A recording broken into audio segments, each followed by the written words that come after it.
Synchronizing. Yeah. Gentlemen, what's going on? Just glad to be here, really. I enjoy the club in the daytime. It's something I've told Ben many times. Like, let me know when you're here. I'll come call down me here. BJ Fox. Jesus Christ. Yes, BJ Fox. I dead named him. We're just starting off great, aren't we? Yeah. I'm not used to stage names. My nickname is my stage name. So, but I love being here in the daytime. Actually, yeah, that's always nice to leave my neighborhood for a good reason. Hell yeah. Well, and for the audio audience who can't see where we are at the Tokyo Comedy Bar here in glorious Tokyo, Japan. Thanks for coming, Matt. Thanks for having me. I mean, you gave me beer. I mean, that's really all. Gave you cider. Cider. Yes. Cider, which is the last glass of cider we have in this bar and we'll ever have because we got it purely for Peter Siddell on Sunday night. So yeah, we did a roast, a farewell roast. When you live in expat land, especially if you're in expat comedy land, you get used to this, right? You have friends and then they just leave. Everyone goes to a couple going away parties a year, I would say. Just a couple every year. And for this going away party, we actually did a show. So it was a lot of fun. That's where we met. Yeah, I decided to randomly show up to the roast of a comic I didn't know. And was like, hey, by the way, while I'm here, can we podcast? Can I occupy your valuable time in the middle of a weekday? Take you away from your friends and family. Yeah, luckily my kids are in school, so yeah. As is mine. Sorry, yeah. And for the audio audience, gentlemen, can you introduce yourself so they know which voice is which? I'm pretty sure they know my voice, but... Okay, I'll go first. I'm BJ Fox. I was the MC on the roast battle that Matt saw on Sunday. I'm British.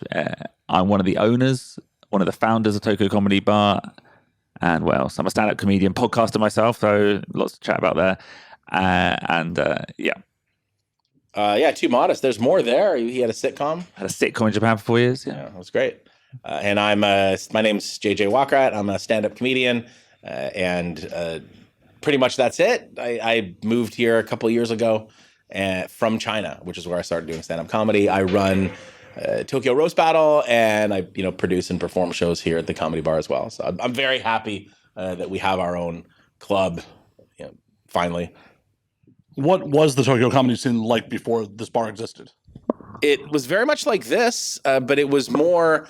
There was no permanent home. We definitely had a really good relationship with a fantastic little bar called Good Heavens. Great place to do shows, but there was a lot of shows, and we jumped around, a lot of bar shows, and we did like 6 shows a week, but in a different venue every single night almost.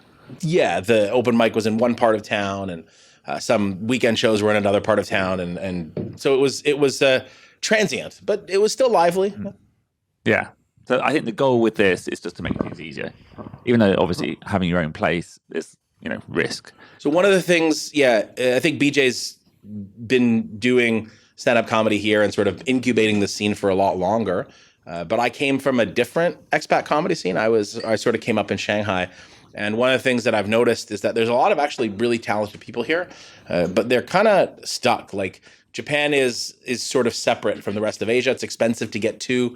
It's expensive to leave. So there's a lot of people here who would be making a name for themselves if they were in, I guess, more connected cities. Yeah. Like if they were in London or if they were in LA, you'd know their names. But they're here. They have lives here. They're married. They have kids. And so kind of this is it. But there's actually quite a few pretty talented people around. Oh, I'm sure I saw a bunch of them perform on Sunday night. I don't know what day it is. Sunday, anymore. yeah. Thank you. Yeah. Eventually, I'll figure out what day it is when I have to get on a plane back to the States. Yeah. In the meantime, it's kind of like, show places. But what makes someone who's pursuing comedy want to stay in a community that is small, that they can't branch out? Big fish, small pond syndrome. Surely. Yeah, or it's situational, right? Yeah. You drop the load, and now you have a kid, and it's not easy to move, right? People have lives, people have careers. Inertia is a real thing. I mean, the older you get, the harder it is to move. I think for some of our younger members, like there's definitely people now who have an eye. They have one foot out already. They have an eye to the future. There's definitely some younger people who are happy for the stage time that they get and the welcoming vibe. But they know that they're going to move on to greener pastures later. But some of us are just here. If you look at the 4 founders, the 4 comedians who started Tokyo Comedy Bar, we're all married to Japanese women. So we're all either with kids. We've got kids on the way. So yeah, we're not going anywhere. So I think we've given up on that. I guess for me, like the comedy dream would be going back to London or doing like an Edinburgh Festival style show. I think that dream is now gone. But why? Because we've got our own little dreams here. We've got a bar here. You know, like we said, we've got sitcom. There's things to achieve here as well. But I think, you know, before that, you think, okay, you do comedy, you have to, you know, do it in like in a satellite city like Tokyo. Then you move to LA or London. Then, you know, the goal will be a Netflix special. Who knows what the goals are? But I think now for us, we're like, okay, that's not really a path, but we can maybe do something fun and cool. I mean, since I've been in, like, I've pretty much almost exclusively worked in Asia. It's where I started, but I've managed to tour and fly and gig with some massive comedians that I've always been fans of and things. There's a lot going for the vibe here, but I think also the issue is life, right? Like there's a quality of life that you can achieve. For me, it's more because my wife's job is centered here. So that's why I'm here, and I'll make the best of it. And I'm really like very, very happy. I live 17 minutes from this. I get on a bike, I can be here in 15, 20 minutes. So it's really nice to be able to have her come home late from her job and then be like, all right, I'm leaving, and know that there's a show here that I can just go jump on. It's fantastic. Yeah. You know, we had a British comedian came over here and he was telling me about his life. He actually now has a sitcom on British TV, Steve Bujaya. Yeah. And he was telling me what he's going back to. I was like, when are you going back to London? He was like, oh, yeah, I have to go back on Monday and then go and play up in Darlington. It's a 4-hour trip. Go and do 20 minutes up there and then I'll come back. And I was like, you know, even that comedian's life doesn't seem that appealing anymore. Like the idea that you're going to go back to, I guess, where you'd go back to Canada and then. I mean, my kids are a handful. Yeah. Being able to step away from them for days or weeks at a time would be awesome. But Canada, if you can work across the border, like you got that visa or you're at a certain level, then it's fantastic because there's, you know, comedy in all directions. But in Canada, it's just east-west. Yeah. And the distances that separate them are extreme. So if you're only gigging in Canada, you better be doing it in French or you're kind of fucked. Like the French have their own scene. People pay a lot of money to go see stand-up comedy. You can be, you can have your show. You can go on like talk shows. People know who you are. You're like an actual celebrity. You can make hundreds of thousands or even millions of dollars a year doing it just in Quebec. But if you're in the rest of the country, like you should just go be an American comic. Like it just makes more sense. Yeah, it does. A lot of comedians come down to LA, come down to New York. Yeah, there's a couple great comedians I know that are sort of New York based right now, and yeah, it's great. Yeah. But is the plan to like expand comedy in Tokyo to like more of a Japanese audience? Yeah, that is one thing that we have not been successful with so far. Like we're trying to build up a Japanese open mic scene. There's lots of comedy in Japan, like Manzai. Well, even like it's like stand-up comedy, but it's all attached to an agency. And we have one comedian who performs here quite regularly, a fairly established comedian who fell out with his agency, so that's great. But most of them are tied up, so they can't perform here. And there's not this idea of like normal people thinking, I want to try, you know, I guess what most people start comedy in the West by thinking, I want to be funny, I'll go to an open mic, and then it progresses. You get better, then you maybe become pro. But here you become pro straight out of the back. You join an agency, it's your full-time job. You don't get paid much, but that's what your job is. And anyone who hasn't gone through that path doesn't think they could be a comedian. So we're trying to do open mics, but we're struggling a little bit at the moment. It's funny. I've been doing a roast battle show here for 5 years, and until just a couple months ago, we had a grand total of like 2 Japanese battlers. But like now there's a whole bunch they're doing it. They're good. We have Japanese audience members, and it's a very strange thing to see because I think roast battle is probably something that does not sync well. No. With I think the average Japanese personality. You definitely need to be an outliner to come here and be like, oh, look how rude they're being to each other. That's great. Yeah, but that Shorter is a young Japanese guy, and he came through our open mic system in Japanese, now in English. But unfortunately, we're losing him because he's going. Was it Toronto? Yeah, he's going to Toronto. Yeah. That's what we were talking about. Like we get these comedians, they're great, we build them up, and then they're like, okay, see you later. But I guess we're proud. They fly the nest. Yeah. I mean, I've seen a lot of growth in a lot of these guys in just a couple months, right? So. Yeah. It's awesome. Eventually, be lining the walls with pictures of the graduates of the Tokyo Comedy Bar. That'd be great. Or maybe just like a special thanks to on a future Netflix special. That'd be nice. Well, but every big club, has the pictures of like the people that started here. Yeah. The wall. Like it'd be great to like Shota in the corner. Yeah.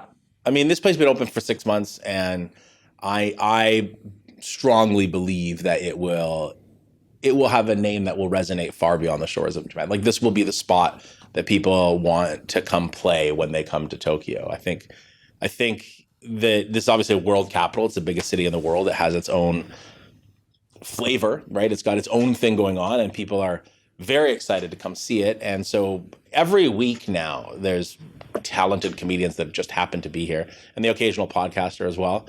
And I feel like more and more of them are going to do this room, and it's just a really good room. So it's right downtown, and I'm really excited to sort of see how, like, we build a name for ourselves, but also how people, I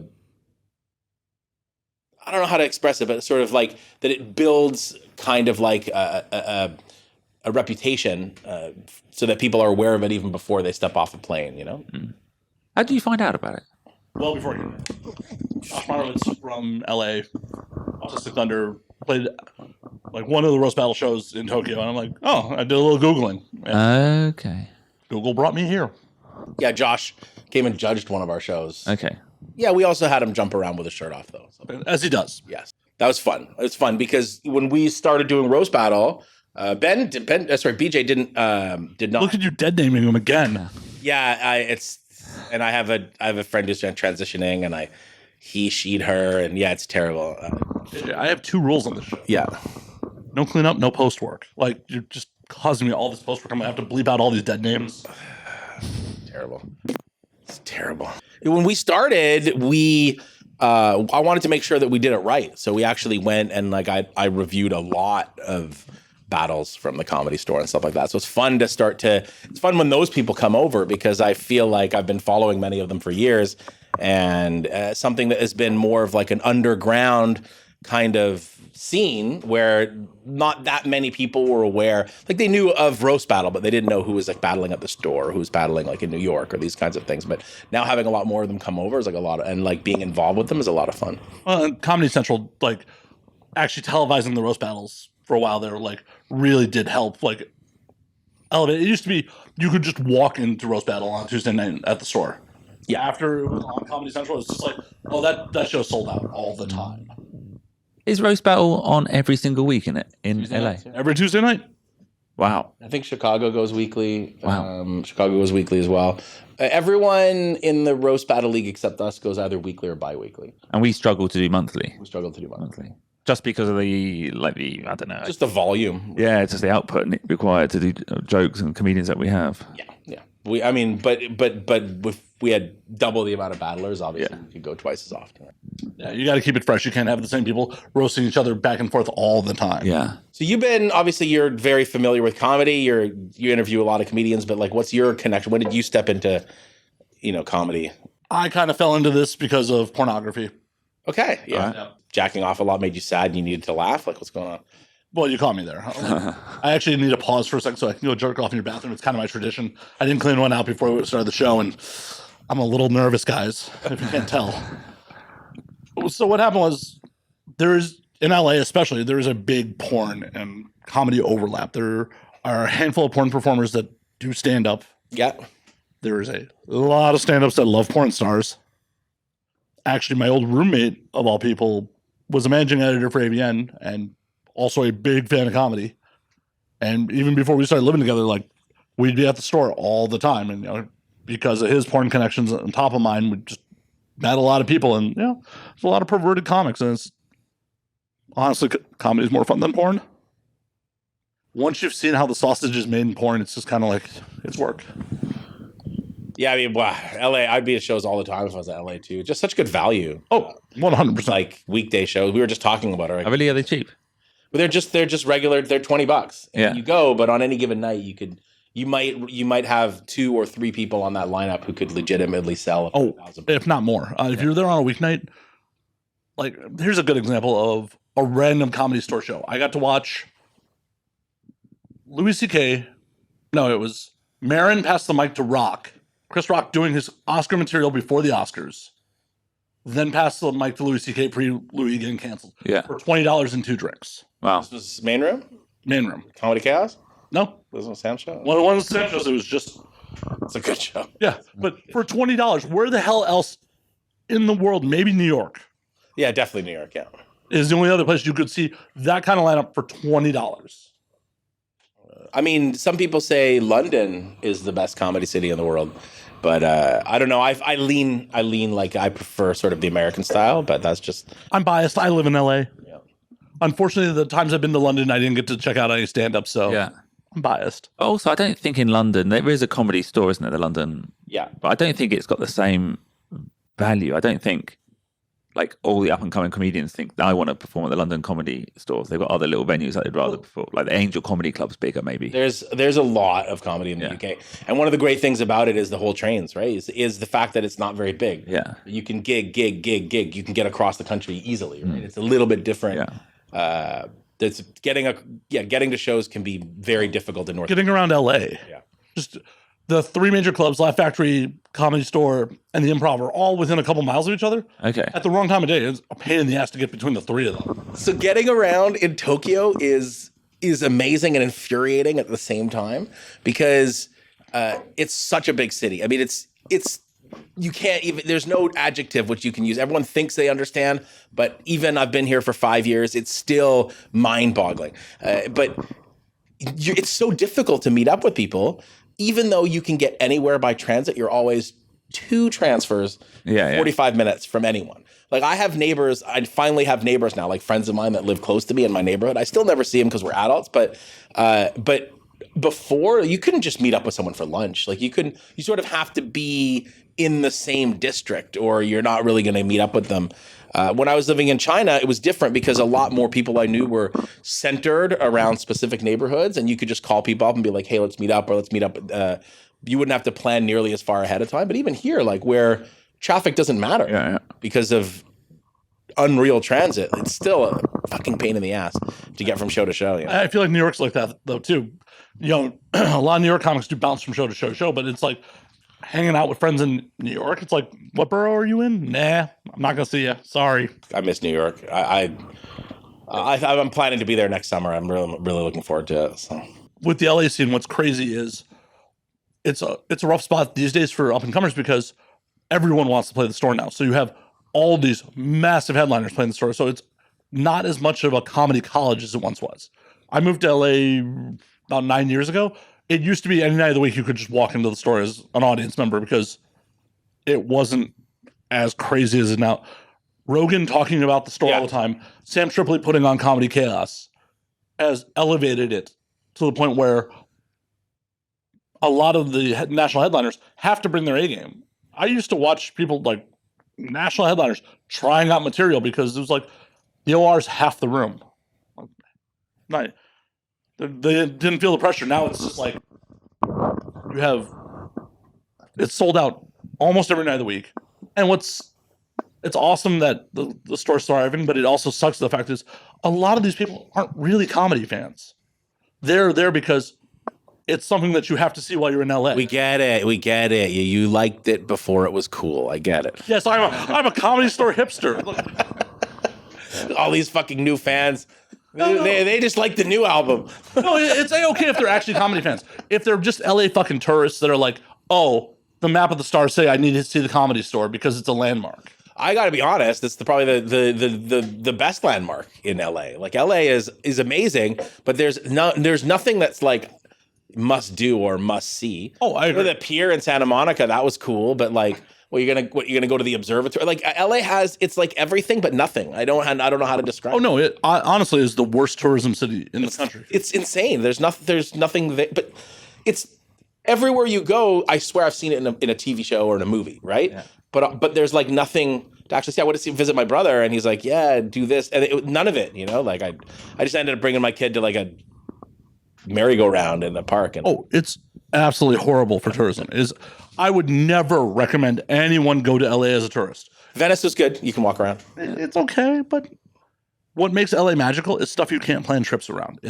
Oh my God, Dave Chappelle is randomly popping into the Comedy Store at 10 o'clock tonight, and the only reason you know about it is because you know someone who works there. Whereas Tokyo, and I recommend that you all come to the Tokyo Comedy Bar, any neighborhood, any time of day, any fucking street, and there'll be 1,000 things on the street. You don't even have to leave that street. You just go to the 7-Eleven. You'll be there for an hour. Like, it is a great fucking place to come visit. I wholeheartly agree. It's so crazy. This is my third trip to Tokyo. And I've been on 6 continents, and this is the only place I've ever been to more than once. Many people would say Osaka has Tokyo beat. Like, a lot of people run their mouth about Osaka, but I don't. I've spent most of my time here in Tokyo, and I've never left. I 3 times to Japan, 3 times in Tokyo, and I feel like I've explored 0.1% of the city, and there's so much more to explore. I love it here. The rest of the country is interesting too. I mean, you guys hike as a family, right? You do that Sometimes, yeah. They get out there and it sends me these pictures in these real nice valleys and stuff like that. But the countryside is nice here too. Yeah. Is there a comedy scene outside Tokyo? Osaka? Yeah. Osaka's got a club. They go weekly right now. Yeah. Nice room. Yeah. ROR, check them out. Yeah. And that's Nagoya. We don't know anything about Nagoya. Yeah, every once in a while, these people surface, and they've been doing it for a while. There's a guy called Ricky who comes up, a Filipino guy called Ricky who comes up. Funny? He's funny, yeah. Yeah. But I don't think he does it much in Nagoya. But maybe it's just they haven't got the audience, so it's once a month, or it's every 2 months when they can get the gang together. Yeah, I don't It know. would be nice if there were a lot of scenes, because then we could invite people over and have them do a tour, bring down costs and stuff like that. And I feel like a lot of comedians would jump on that tour. I mean, instantly. It's a very popular place to come visit. Everyone comes for their own reasons, Joe DeRosa was here. He's like, I'm just here because I want to go buy vintage video games.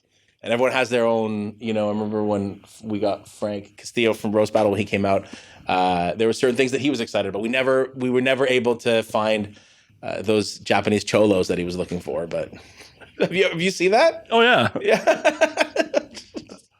As an LA person, how do you feel about that? I think it's amazing. I think it's absolutely fucking amazing. I love that just people in this country find something and they go so diehard about it. What's a cholo? Like a Mexican sort of. Well, could you describe it, please? I'm gonna probably get canceled for this. Thank you. Oh, JJ. do you know? I know. I played GTA San Andreas. I think there's Yes. cholos in that. Yeah. That was a word used in that. Stereotypical top button white shirt. Gothic lettering. Okay. Yeah. The old school Latino gangsters. Please don't cancel me if I'm wrong about this. I'm very white. I'm very white and live in Hollywood. Yeah, no. People in Japan go hard. They do. I had a van, and when you go camping, when you go to a campsite, everyone had their own kit, but it was so spectacular. The amount of thought that they put into what they were going to, how they were going to grill their food this particular Friday night at a campsite was crazy. There's definitely people here can get nerdy about stuff. It's very appealing. Yeah, It really is, and it just doesn't seem like, as an outsider, I could be completely wrong about this. It doesn't seem like anyone half-assed anything in here. If you're the 7-Eleven employee, you're passionate about being a 7-Eleven employee. and people who don't do anything get super passionate about it as well. It's really hard into not do hikikomori. Hikikomori. So yeah, if you want to explain that. Just like people who give up on life, never go out of their room. And they're not living in big rooms. They're living in a tiny room, and they're complete shut-ins. And it happens to teenagers, young adults. It happens to people who have opportunities and options, and they're like, nah, fuck it, I give up. Manga's good enough for me. Yeah. Video games and stuff like that. Yeah, real shut-ins. It's a real phenomenon. But also, I find when you meet a Japanese guy who's into comedy, they're almost too into it. They go so hard into it, and they start talking, and straight away they're like, "Oh, you do comedy. You must love George Carlin. You must like all these classic people." And yeah. But I don't study it as hard as you do. People are shocked at how few comedy specials I watch. Yeah.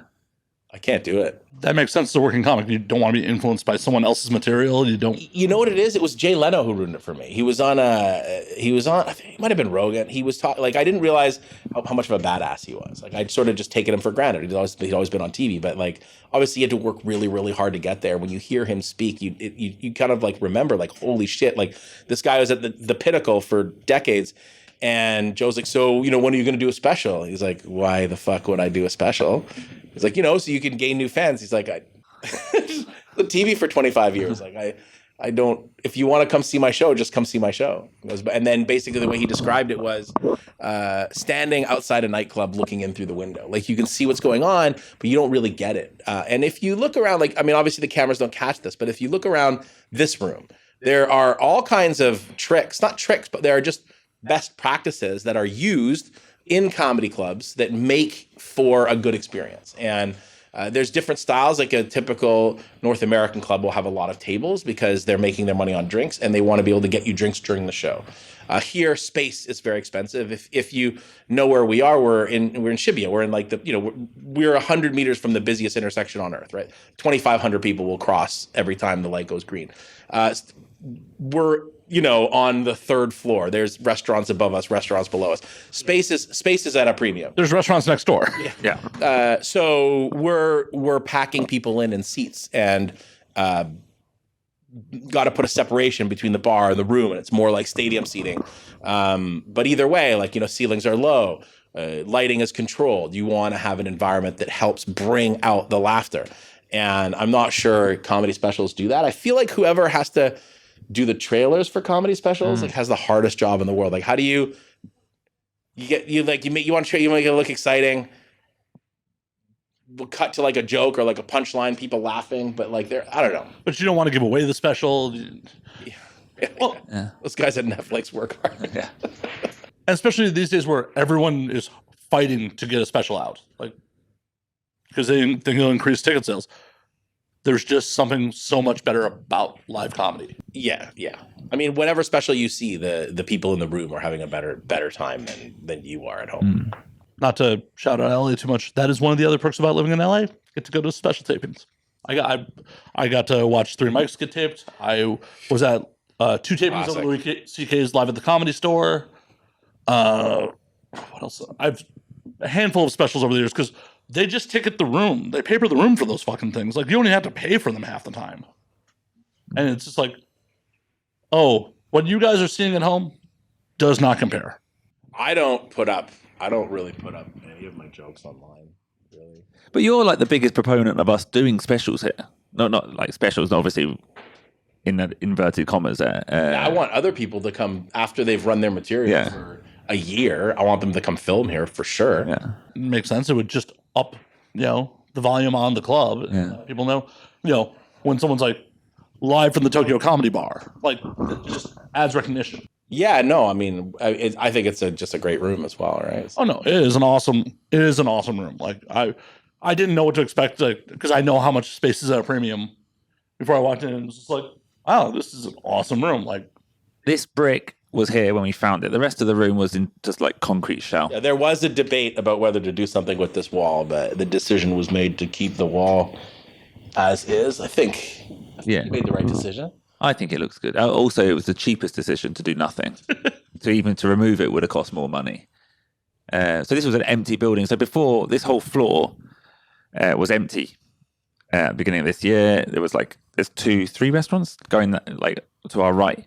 The plan was to build like a festival, like loads of little like ramen booths and those drinking booths, like where you walk down. And it was all for the Olympics, so tourists would come in, and obviously the Olympics then get cancelled or postponed. So this sits empty for 3 years. Those food hall things are really taking off. They're really good. There's one really taking off. Yeah, they do them a little bit different. I mean, obviously you've been to a food court. It's not like a uniquely Japanese concept, but they do them like really nice so that when you flow from like one to another. The theme changes a little bit. They put them together in a really, really nice way. They're great. That wouldn't surprise me in the least bit. Like, I am always impressed on how the Japanese do pretty much everything. Japan was the first place I visited outside of the States, and my first remark after getting on the Tokyo subway system was, "Holy shit, America is the number 1 marketed country on the planet, not the number 1 country." Like the fact that this massive subway system, train system, is so much easier to navigate for someone who does not speak the language any way, shape, or fucking form than it is to get around in New York. Did you come out here after Google Maps started or before? The first time I was here was 2013, so I was on very limited data. Yeah. But that was about the time things improved. can't imagine what this place must have been like before the internet. Oh yeah, that is Like an old grizzled expat, like I'm like, how did you even live? Well, when I was first, I was here for 2 years when I was a younger man, before the internet, and I would just come up. I would come up to Tokyo, and I would spend like 6 hours in Tower Records just to read magazines, because they had like a small selection of English magazines, and it was impossible to get any English information where I lived. Yeah, I hear stories like that. Like I used to once a week, I'd go get the internet. Yeah. That kind of thing, yeah. There must have been people carrying around giant map books. Yeah. I can't imagine that. That's just how the streets are laid out. For people who have never been here, the streets make no goddamn sense. Yeah, the And buildings in the order. And there's no road names, and it's just random, not random numbers, but it seems fairly random. Like the address here is the block number 11636. So Shibuya number 11636 when you come to Japan, listeners. Okay, don't forget that. Good luck finding us. Actually, can I ask a question? If you're here and you do porn, are you doing anything? Are you talking to any Japanese porn stars? I am not actually. I could have probably arranged something, but technically I'm on vacation. And Okay. I felt in a lot of those cases there might be a bit of a language barrier, and all in all, this is primarily an audio format, and Yeah. I don't mean to discriminate. And if it could have happened, cool. It was one of those things where I brought my gear.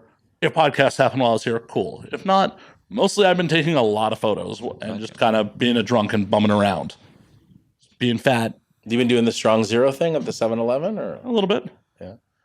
Breaking out the highballs, mostly. the highball? Okay, so whiskey soda was my drink, and when I got here and I realized that you could just get it in vending machines, you could get it you get every 100 meters there's a convenience store. That's 97 yards to you Americans. And you could just get whiskey soda everywhere. 8 calorie or 100 calorie whiskey soda everywhere. It was like life changing, Yeah, and like, oh, no one cares if I'm brown bagging it here either. Well, they kind of do. Okay, well, no one's ever said anything to me. So there's a stereotype of like the foreigner who drinks outside the 7-Eleven. Also, they don't like you moving and eating and moving and drinking. I don't think anyone would say anything. No. And also on a Friday night, like after, I know that was on Sunday. After Friday night, I took the train home. It was crazy. Last train home from Shibuya. Just everyone. Have you done last train? On the train. So the last train on the weekend. Every last train is wild. Oh, I've done last train. I've done first train. The 5 a.m. train leaving like Shinjuku. That's the literal Ho train. I describe it like because I left, not on this trip, but on the last trip, like left Shinjuku at 5 a.m. to go back to where we were staying, and it was like, it was like a stadium emptying into the train station. It was just absolutely insane. Yeah. So basically, this is how it works, right? The trains here are amazing. The taxis are expensive. So and the trains end early, like they do maintenance overnight. Right? Yeah. The latest train might be a 1, and that's only some line. So we can't really do very many late shows because people have to get out by 10, 11, 12. But I mean, that's pretty early. So you're either, if you go past a certain time, that's it. You're out till 5. And that, I think, fuels a lot of the love hotels. Like, it's fucking 3. I'm bored. Let me just go fuck someone. And there's a lot of people will pass out just wherever they are, because in Japan, if you pass out drunk, no one's going to steal your shit. No one's going to pee on you. Like, you're not going to get removed. You're just going to wake up and hope that no one took your picture.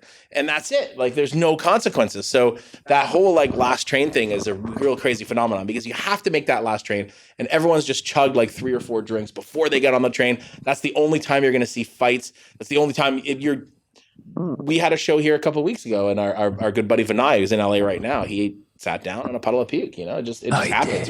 Did. So did you guys ever think about running like a super late night till 5 a.m. show? No, maybe we could though. We do a last train after our Friday night show. Now we do a late night where just people kind of rock up, but we do try to finish that by midnight just so everyone can get home. But also staff. I don't know what our staff would do. I know that sounds like a really mundane answer. Would we ever do a late night show? It would just turn into people sleeping here. So I would do a late night show if we had a giant whack of named comics in town. So obviously you might understand the difference between like a Just Funny and a named comic, right? So Yeah. Just Funny is someone who's fucking good. Like you just put them, I could put them in a room. I sell the room not on their name. I just say there's an international headliner. I fill the room, and then this guy can trust him to do his business. Like it's not, when I say just, I mean he's funny. Like the funny is the emphasis, right? That is a working professional comedian. He's got 45 minutes or she's got an hour, and you could probably drop her in any room and she's gonna light the place on fire because she's good. But we don't know who she is, right? Or you know, doesn't have a podcast, hasn't had a national television show, just hasn't made, you know, a name, but you can see their clips and you know because of the people that they've worked with that you can trust them in a room. But if you had like a bunch of people who are here, like and you could keep, you know, you could do one of these like marathon shows and you'd be here all night. You might have to wait till 3:00 in the morning to see this person. I would do it. I mean, I think it'd be hilarious, right? I think, and I could conceive of like an event or a TV show or a taping here that would bring enough people to Tokyo. Maybe do it as a one-off annual thing, like the Tokyo Comedy Bar Marathon Show or something. That'd be rad. Yeah, the other show that I've attempted to do, and I've only attempted to do it once, is the Tabi Hodai show. The Nomi Hodai. Nomi Hodai. All you can drink. Yeah, all you can drink show. Oh, that's dangerous. Let me know when you're going to do that. I'll come back for it. Yeah, just one price, and you just drink until you can't drink anymore. What happened? Did it just not work? Just I was not here, by the way. We used to do it a lot in Shanghai, but here we didn't sell it. Okay, didn't work out. But so when I was in Shanghai, we had this weird situation where we had a newly renovated comedy club, and the tenants and the owner got into like a huge fight, and so it was just like empty, and he decided to throw a show, and everyone who was on that show they basically banned from the other club. So it was like a whole bunch of people who were like, all right, I guess we're gonna have to do our own thing. But like no one was, not just only, there was only a few people who were like really, I'd say, good enough to hold a weekend showcase. So we wanted to do something where like we could have that kind of energy, but still give ourselves an out because the quality wasn't there. So we just like, let's do an open mic, but let's make it all you can drink. And we called it OBOM, which open bar, open mic. And the comics would pay into it too. And like, it was just packed, and it would last like a couple hours. And by the end, I mean, it didn't even matter if you made jokes or not. You just stumbled. It was so much fun. I mean, I don't think, but there's all kinds of stuff you could do there that you can't really do anywhere else. So. And now you can't really do anything in China because it's like a terrifying place to live. Like, at least in the zero COVID thing is nuts. You happy you got out, I'm assuming? I mean, like, I would be happy if I was still living in like 2012 China, 2010 China, 2013, 2009. Those were like amazing times. Like Japan, you never had to worry about like your physical safety ever. Like, it's nuts. Like you never have to walk a female friend to a taxi. Like, you're just like, oh, they're hammered. You're like, okay, bye. They'd go home. Like, that is unthinkable in America. The sense of energy, of change, of dynamism, living through 2.5 sexual revolutions, like in a couple years, nuts. But now it's not the same place as it was. The algorithm is caught up. Like the Wild West it's a lot more subdued, you know? You get knock on the door at like 2 a.m. and they're like, all right, you got to come down to the police station for your drug test. And you're like, what? Like, when I was living there, you could pretty much do whatever you wanted all the time. There was so much, it was so porous. There was so much happening. It was like, I don't know, being in Star Wars. Like, it's so crazy. This is a lot more of a staid kind of conservative, more managed environment. But I'm older now, so I have my kids. I enjoy that they can eat food without, knowing that they won't get poisoned. That One of my friends once described Shanghai as the misdemeanors are free. The misdemeanors are free. That's a great description. Yeah. Yeah. I'm going to contemplate that one. But Ben, you lived elsewhere in Asia. You were in Singapore. I live in Singapore. That's where I started doing comedy in Singapore. You went from like one buttoned up, well-regulated society to another one.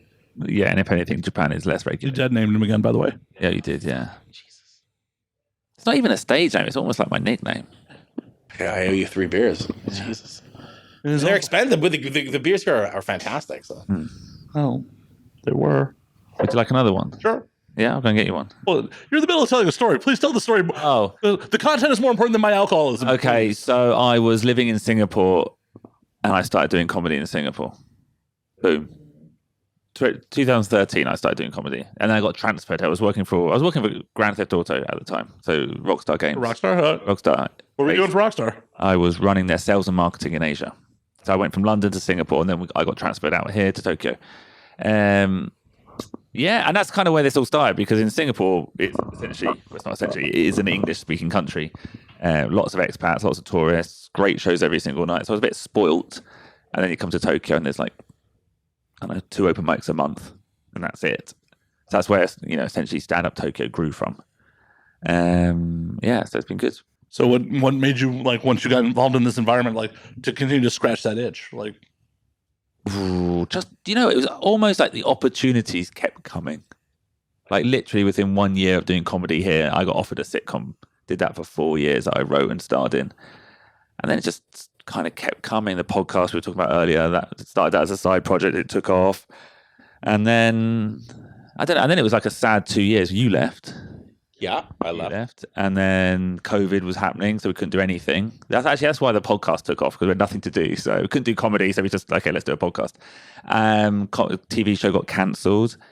So yeah, it was like, what do we do? And we all got old. So his TV show got canceled, but it was a popular show because there was issues with other actors essentially that couldn't make it, and so they're like, you know what, we're just gonna reboot it. And you were sad about that. hey, did they reboot it without you? Well, no. What actually happened was I fell out with everyone in the 4th season for various reasons. There was a new producer, didn't get on with them. Then it was like Modern Family. For like, I was a British guy married to a Japanese lady. And you were white in the show? I played a white guy. I wanted to do something different, but I just didn't feel like the right time. And the wife couldn't do the 4th season because of COVID, because one of her other projects got shifted. And then we didn't replace her. We didn't unviv her. I had a massive falling out. And then I heard it was cancelled. And then Brendan, who's another comedian, wrote to me and said, "Oh, auditioning for your TV show. Maybe we'll work together." And it turned out he was auditioning for my role. That would have been amazing. I mean, like I know it would have hurt you so much, but I would have loved. That's wild. They're like, oh, we're just going to recast you without telling you. Yeah, but then what happened, and this I'm kind of going, this is a bit hearsay, then the granddad in the show said, well, this makes no sense. The wife's not in it. BJ's not in it. Why don't we what's the point in doing the show anymore if half the main 2 people aren't in it anymore? The granddad was fantastic. Granddad was great. So then they decided to reboot it with a different family, and then that got cancelled as well.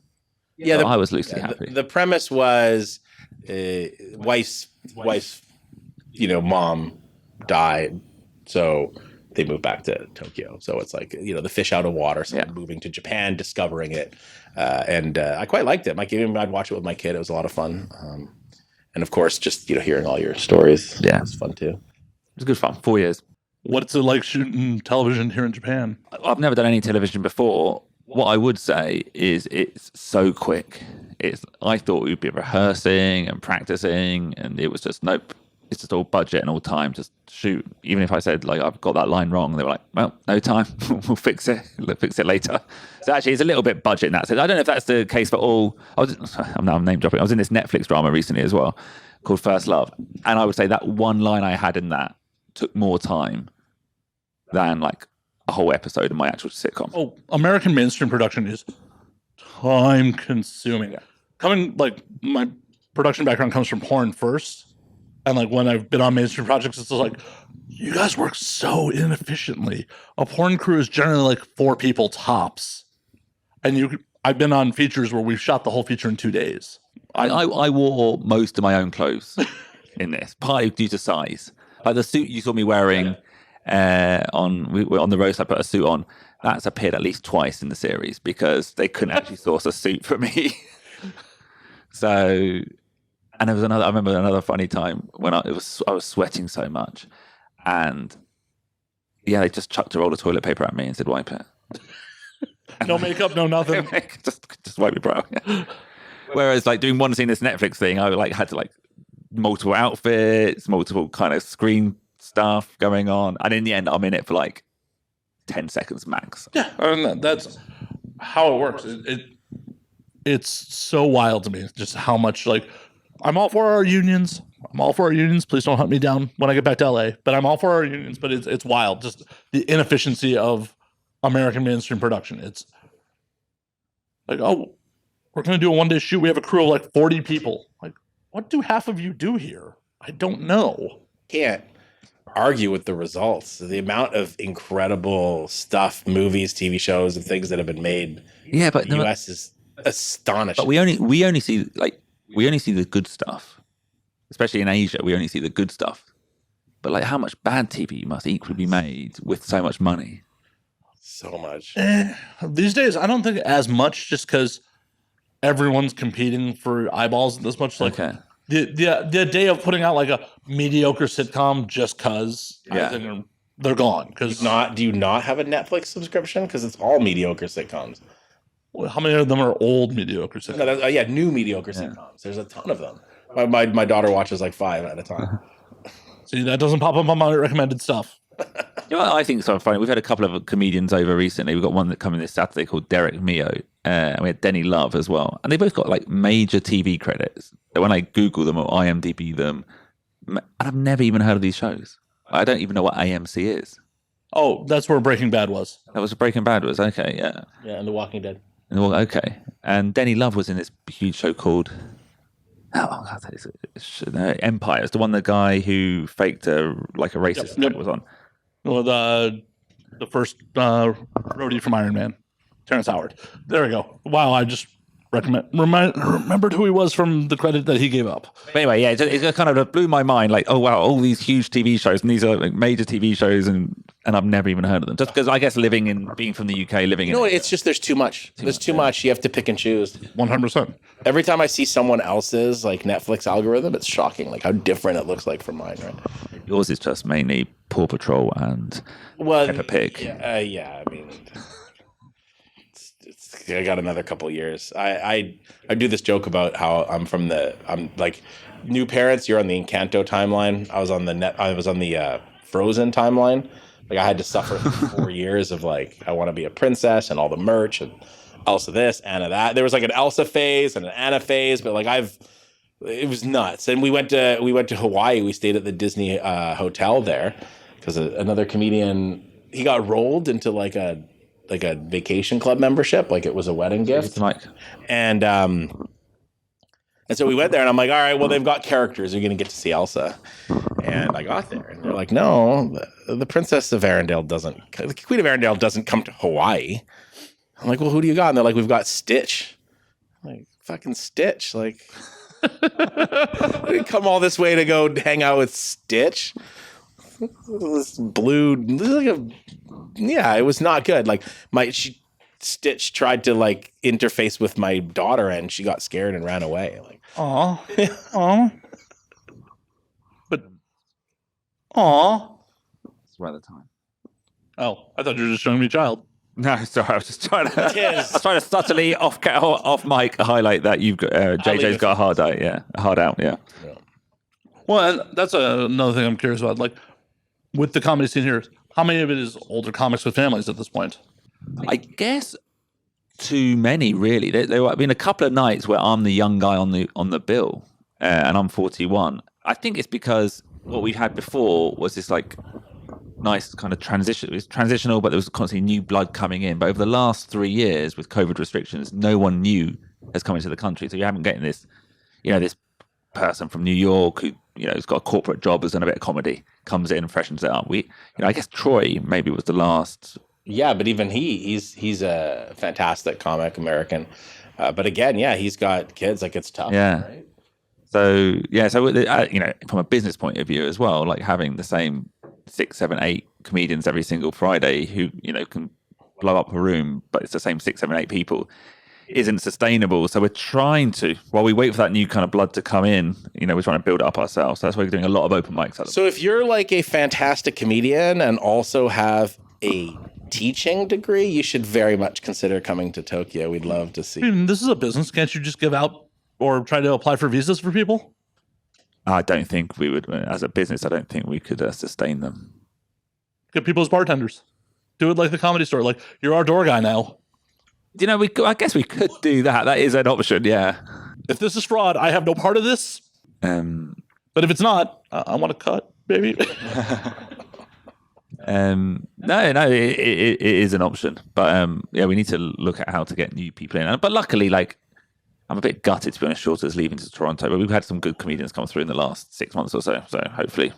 Yeah. The couple of comics like I've talked to since I was here on Sunday were all very excited. Like, oh, there's a place to get up in Tokyo. That's awesome. We what's crazy is like the open mics now. I think we got 4 or 5 a week, and they're all full. And that's really interesting is just how many Asians are on it. Like, it's not, that didn't used to be a thing, but now you walk in and it's like 4, 5, 6, 7 Japanese micers and 4, 5, 6, 7 Chinese micers. The Chinese are definitely like, they've got the stand up. Yeah. And I was there when people were building that, and to see like so many people get up on stage, very willing to like talk about their problems, their issues with their parents, dating, sex, and I feel like they got like they got the mentality for stand up comedy. It's really interesting to see, you know, and I'm hoping that we get the same thing going in Japan. You know, Yeah. That'd be awesome. So, what does it take to get past at the Tokyo Comedy Bar? We don't really have that mentality here, do we? sort of. Get onto the weekend. There's no firm delineation, right? It's not like you're off and then you're on. If you come and you have like a really good 5 minutes, that you might get thrown into the mix with some more seasoned comedians. Yeah. I think, you know. And then you have every once in a while, like this past weekend, there was a kid he's just so awesome. Right? He shows up to everything. And, you know, we know he's leaving in a couple months. So they wanted to get him up, even though he was probably a bit green. Yeah. But, you know, he was just kind of like something fell through. Hey, could you get up on stage? And I think he did a good, I heard he did a good job. Really Yeah. well. Yeah. But that guy's going to go places because he's got the attitude, I think. Yeah. It's awesome. Yeah, it's always interesting to see how, you know, different clubs, different bars handle, you know, how do you become a regular? We got a unique set of circumstances. Yeah.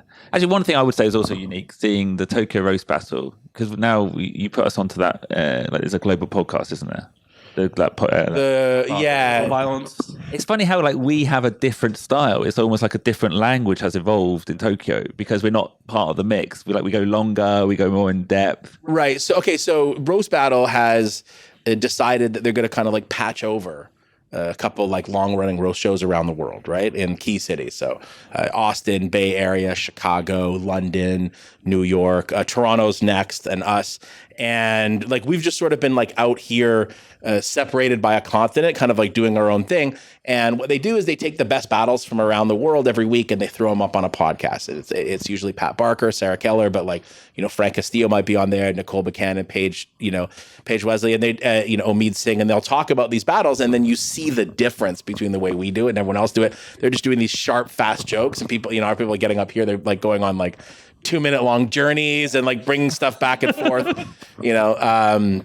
But even like relatively speaking, my battle was a short battle, but still way longer than the Comedy Store. When I watched Vinay, who's one of the owners here, did the Comedy Store roast battle last week, and like it was so quick.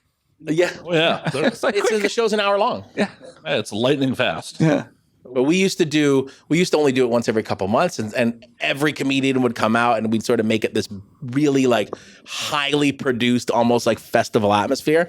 And now that we go monthly, we sort of have to cut a lot of that out, and I kind of miss it, you know. But it is what it is, right? It's a fun show, and it's really fun to see a whole bunch of people who had they'd never any desire to do that kind of comedy, to get like beaten down by me.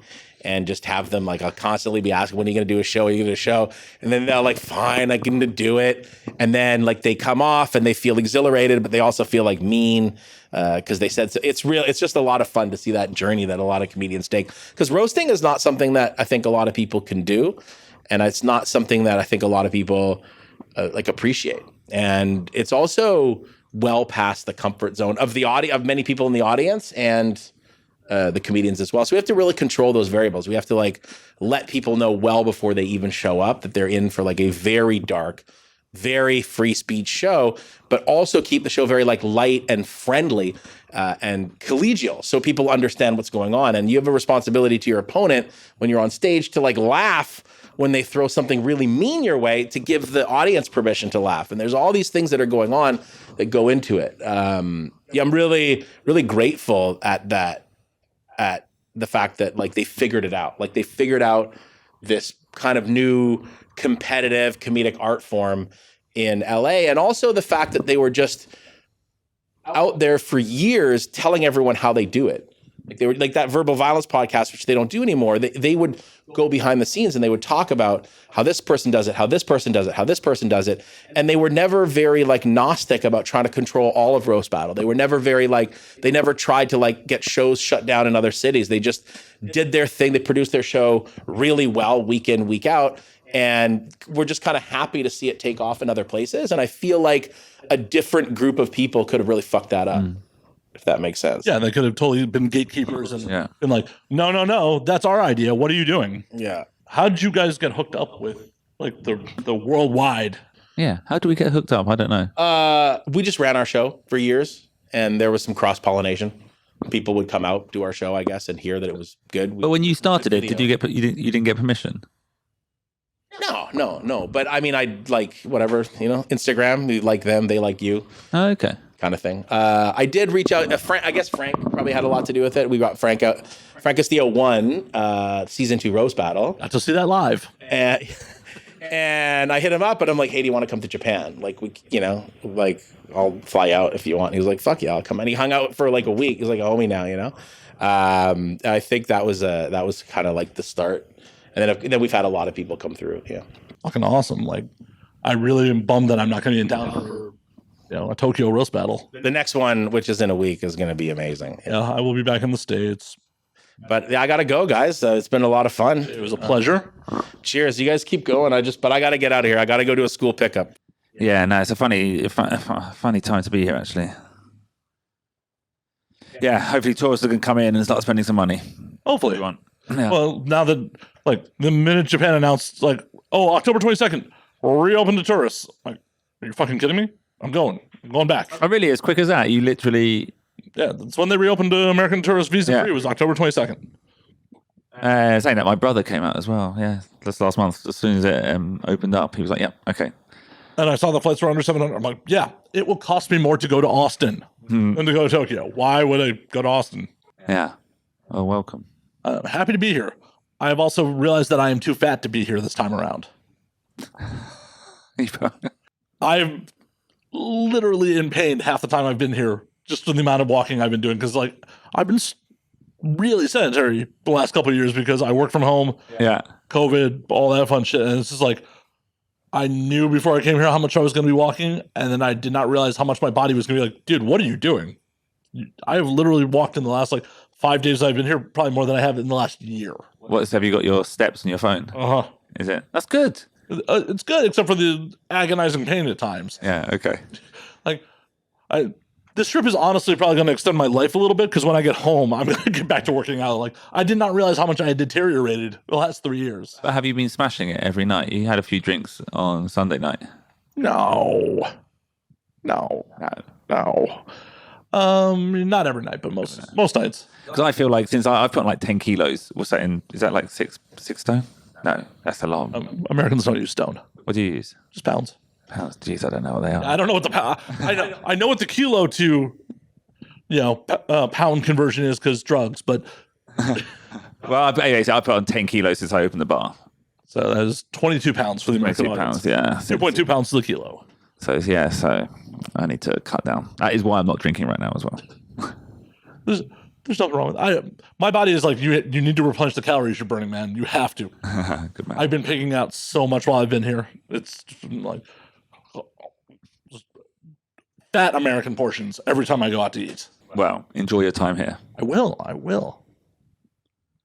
But what's the future for the bar? Like, what do you want to do? Do you want to stay in this space? Do you want to expand? Like, I don't think we could expand, actually. I think at the moment, and this sounds maybe a bit, no, maybe not arrogant. I'm trying to think of a good term. I don't want to piss off anyone who's not part of it. There's other comedy in Tokyo apart from Tokyo Comedy Bar, but in many ways, according to Google, there isn't. True, but we're essentially an entire circuit in one building. So we have to have the space where we can have open mics to blood new comedians. We have to have a space that we can fill out a weekend show as well. So it's hard to find a size that fits everything.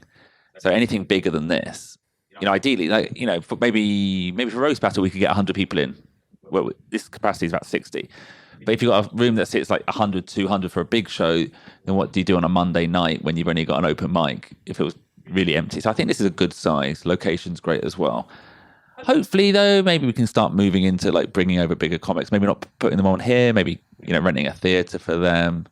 As a group, we talked a little bit about podcast success. I've had and the sitcom as well. I think now we've got a base that we can market from. We're on the map, both internationally, both with TV.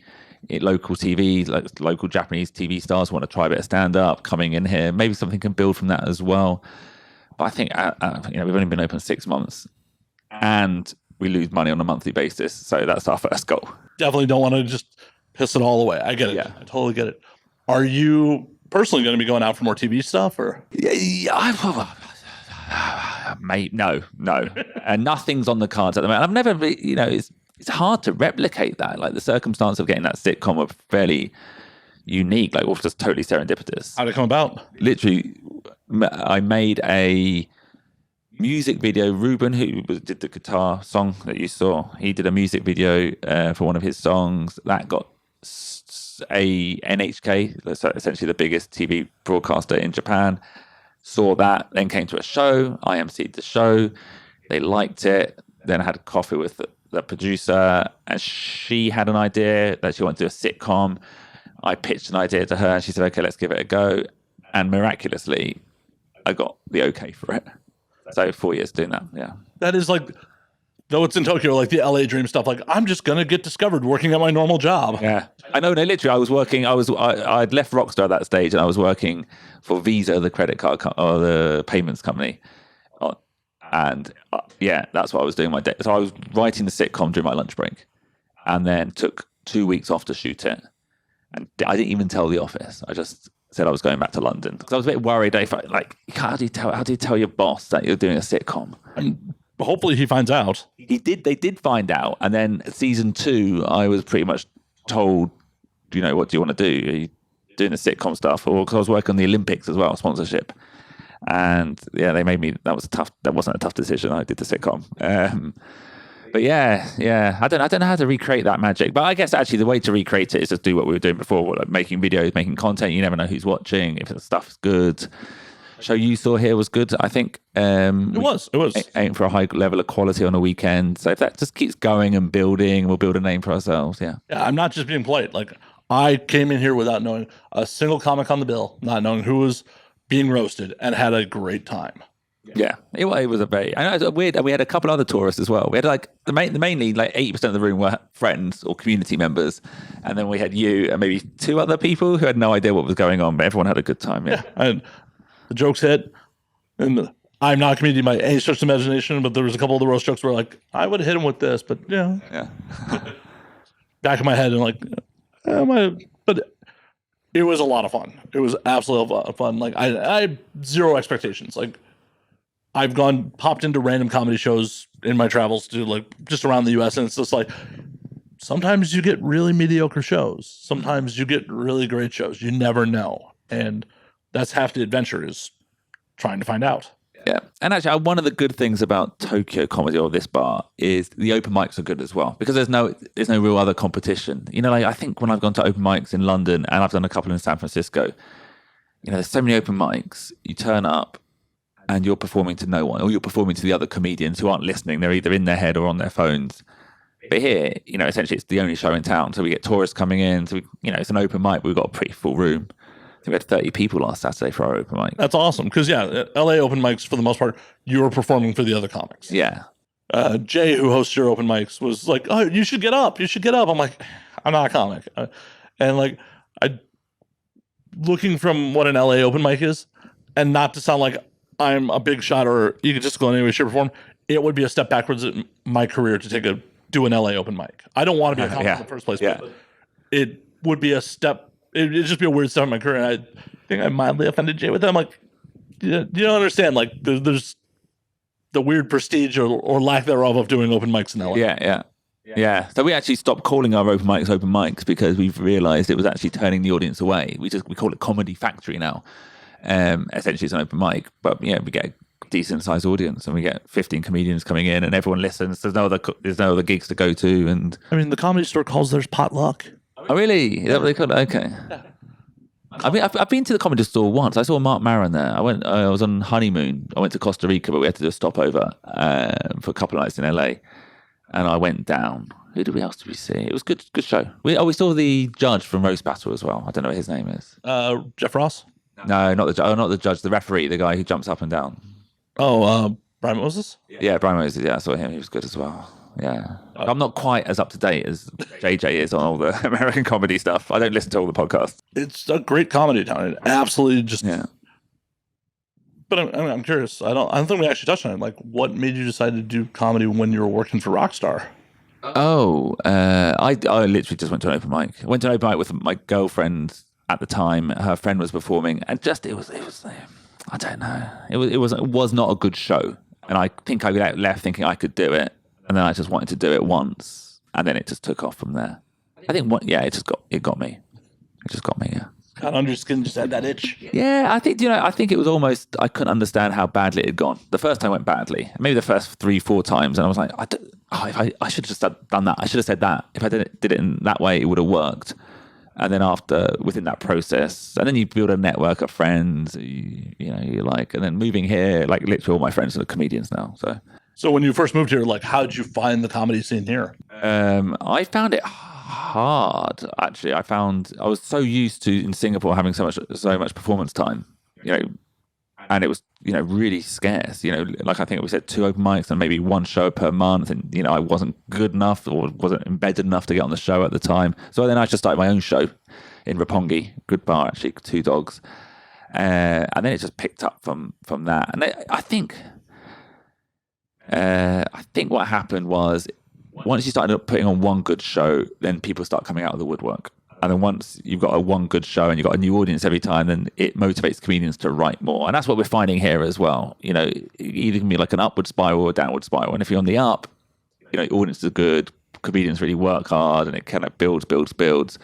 And I think that's what happened back around 2015 when I moved here. Just I call it a good time. And also tourists started coming. Japan put a lot of effort leading up to not the World Cup, the Rugby World Cup and the Olympics to make it easier to come here, cheaper to come here, built new hotels, put a lot of effort into like English speaking or like signage around the city. Oh, I know. I was so thrilled. Like, so much better now. The first time I was here was 2013 to like 2014, and I found it was pretty easy to get around at that point. Yeah. But like when I was here in 2016, it was just like, oh, this is so. Yeah, like all the signs are in English now, and and it just kind of caught that. So I remember during the Rugby World Cup, doing comedy here. We could have put a show on every single night. All these rugby fans over, and the rugby, the way it works is the games, because of the physical intensity, it's only once per week, so you got this whole week to kill during like on the weekdays, and we had lots of great shows then. So yeah. And then I was just very lucky actually. Just to get that sitcom was amazing. Yeah. Hey, that's just how entertainment rolls sometimes. Like sometimes it is just it's a combination of talent and luck. Yeah. Like if you don't have talent, when luck comes calling, you're fucked. But if you just have talent, you're probably gonna go nowhere. Yeah. Yeah. No, I was super, super, super lucky. Yeah. I mean, there's plenty of people that have talent. Yeah. I know a whole lot of them that are doing menial fucking labor. I really am. Okay. A lot of very talented musicians who are just like, I want to be a rock star, but I don't want to actually put in the work. And they're just hoping. And that's just how it is sometimes. So, Yeah. good on you. Like, don't ever begrudge that you got lucky. Yeah. Well, and also, like, I guess one thing with this Tokyo Comedy Bar, the goal is, it gives us a platform to be lucky. It's easier to be found where there's a place to find you. It's easier to get better at doing comedy when you can perform every single night of the week, which, back in the day when you had, like when I first moved here, you had 2 shows a month. You can, how do you test material? You can't have back-to-back audiences to try that same joke or Yeah. tweak it a little bit. And Yeah, so I can see it already. Like within our group, everyone's getting so much better in the last 6 months. We've got materials have been churned over. So hopefully that continues as well. Yeah, That's awesome. That is absolutely awesome. Like I'm ecstatic that I decided to stumble in on Sunday. Like it's one of those things where I Googled it before I got here. And I was just like, oh yeah, I should do that. I should do that. And didn't make it on Friday for the late show. And then Saturday, because I had blown out my legs from how much I'd been walking. Oh, really? Okay. I just kind of stayed in on Saturday. Okay. I'm like, okay, the roast is cheap on Sunday. Well, it's probably a good show to come because it really was the community showing up as well. So if you come on Friday, the early show especially, there was no one here from Tokyo because we had one guy from Osaka, one lady from Poland, one lady from the UK, and one guy from San Francisco. So we try to put, when a guest is over, we try to give them a Tokyo welcome, make sure they have a good time. Also good for our audiences because it's totally fresh material. But it was like a really international show. So had you come on Friday, you would have met me. And that's it. That was it. Oh, Pete was on as well. But we were giving Pete some stage time before he leaves. Yeah, That's awesome. yeah. Do you hope it eventually to a point where that people don't feel the need to be transient to move to other scenes? Selfishly, I guess yes, that would be great. I can't see an endpoint where a good comedian can genuinely make a living. Obviously, hopefully, we make a living here. I'll probably get another job soon. Actually, I run this place now, but I'm looking to get another, go back to my corporate job, a corporate role. I can't see how this would accelerate to the extent that you can make a full-time living doing comedy. So in that sense, if we've got a great comedian, we can build them up. Then the natural endpoint is that they leave. But you guys could eventually get into producing YouTube shorts and stuff like that. Yeah, and monetize that way too. Yeah. We tried, and actually we started when we first started. We had all this enthusiasm. We were filming everything, and then it's like, oh no, we have to edit everything, and we have to put everything out and subtitle everything. It just ended up being like a massive hard drive of nothingness. But we're looking to do that. We actually bought a bit of equipment for the roast battle, so we can stream it a little bit. We are looking for stuff like that, and also the Japanese side. I speak Japanese. We do Japanese comedy once a month as well. And I think there's a great potential there. And weirdly, out of the owners, there's 6 owners, but 4 of them are comedians of this bar. 3 of them speak good Japanese, good enough to perform on TV in Japan. So I've done a bit of TV work. Ruben with the guitar has won a few TV competitions as well. And hopefully we can build that up as well somehow. Because that's potential. That's hopefully could be some kind of regular pace of work there as well. What is traditional Japanese comedy like though? How does it compare to Western style stand-up? Well, firstly, it's like Lauren and Hardy, two comedians talking, and not always, but typically it's kind of vaudevillian. Yeah, so when I listen to the actual bits, I'm like, that could actually just be stand up. You could be act. When Bill Burr does an act out and he's going side to side. That's essentially what they're doing as well. But it's just having 2 people read the parts. One thing I would say is it's all focused on TV. There's no live scene here really, so you have to you perform. You do the live shows to get onto TV. All your materials focused to being on TV, and to be on TV, you need hot 3-5 minutes. That is totally clean, really basic because the shows are being broadcast to old people. The majority of people watch TV are old, especially in Japan. The population's so old. There's a weird disconnect where it's very clean material, non-political, non-kind of social issue based. It's just about going into convenience stores mainly. But that's because that's what TV wants and sponsors want. Well, I know on the roast on Sunday, so I made a joke about Abe getting shot. And it was kind of should I have said that? Well, yeah. But I think also that there's a fine line about doing jokes about Japan. Japan seems to, or the Japanese audiences seem to like people making fun of Japan to a point. And then once it starts being critical, overly critical, then and maybe it's just a tone thing. Obviously that was a roast joke. It was different, but I'd be careful about doing too many anti-Japan jokes on a normal show. Maybe if you're the first comedian to do it, it's fine. But if you're the third comedian on a bill going, "Isn't Japan stupid?" or something, Japan doesn't like that. This is not Japan, but JJ was talking about China. Comedy clubs being shut down in China. And there was a big incident recently in Malaysia where the main comedy club in KL got shut down by the government for a joke that an open micer did. So it's always like, we don't want to get in trouble. So what is the free speech situation? Oh, it's fine. Open, totally open. Yeah. They legally can't shut you down. Yeah, they really can't. But, and I don't think they would. But, I don't want to, that Abe joke, that's not a political joke, really. It's just No, it's just a funny joke. Cheap shot, yeah, really. And it was a good, the cheap shot. Yeah, I know, I was going for something there. But, yeah, there's no, but, I want to be respectful. And by the way, for the most part, obviously Japan socially has got some issues, but for the most part, it's very nice to live in. I don't think anyone's living here complaining about their lives mostly. So their lack of sex life, but yeah, judging by the population rates, but not judging by the birth rate of founders of Tokyo Comedy Bar at the moment. We've got you guys are just two babies on the way. Like, we have come here to bring comedy and repopulate the country. That's right. One beautiful half Japanese daughters, one by one. Yeah, just gonna impregnate chuckle fuckers. Yeah, until we have repopulated Japan. You joke, but that's the hardest thing is to get old wives to come to comedy at the moment. My wife has only been here once, I think, after 6 months. Although she's not Japanese, she's actually she's half Japanese and she grew up in London. Yeah.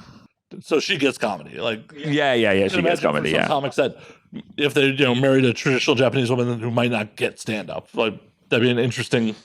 Yeah, I think that might be. Although, no, actually, my wife's quite funny and she's good running jokes off, and even good running nasty roast jokes too. She understands them, has ideas. Yeah, but I wonder if you've got a very traditional Japanese wife, what they think about you going and spending your evenings roasting other gaijin, old gaijin for looking like scrotum, freeze-dried scrotum. Yeah, don't know what you think. Joking aside, I probably need to wrap up as well because I need to pick up my baby. No worries. Yeah. Well, I forgot to ask JJ before he left. We're gonna call last call since you got to get out here and pick up your child. Yeah. Child getting in the way of comedy. Yeah, I'll be back tonight. Well, I won't be. Yeah. BJ, where can they find you, the bar, everything on the socials? Okay, we are Tokyo Comedy Bar. We've got a very basic name, Tokyo Comedy Bar. Socials is, I think, let's go Instagram at tokyocomedybar.official. Someone else got Tokyo Comedy Bar. Weird. Someone else took it. Are they doing anything with it? No. Bit annoying. But tokyocomedybar.official. We're on YouTube as well. I think the show that Matt saw will be on our YouTube channel, and that's the channel will be Stand Up Tokyo. BJ, it was a pleasure. Thank you for allowing me to use your space to do this. Thank you very much for coming. It was my absolute pleasure. And as always, you can find me at Matt_Slayer on Twitter, Matt Slayer on Instagram, Matt F. Slayer on Facebook, twitch.tv/Matt F. Slayer. You can find the Patreon content with the exclusive content, the uncensored content. There's no nudity in this episode. That's sorry to disappoint. At patreon.com/Matt Slayer. You can find the podcast at And Now We Drink on Twitter, and Now We Drink _ on Instagram. And until next week, drink up, motherfuckers. Bye.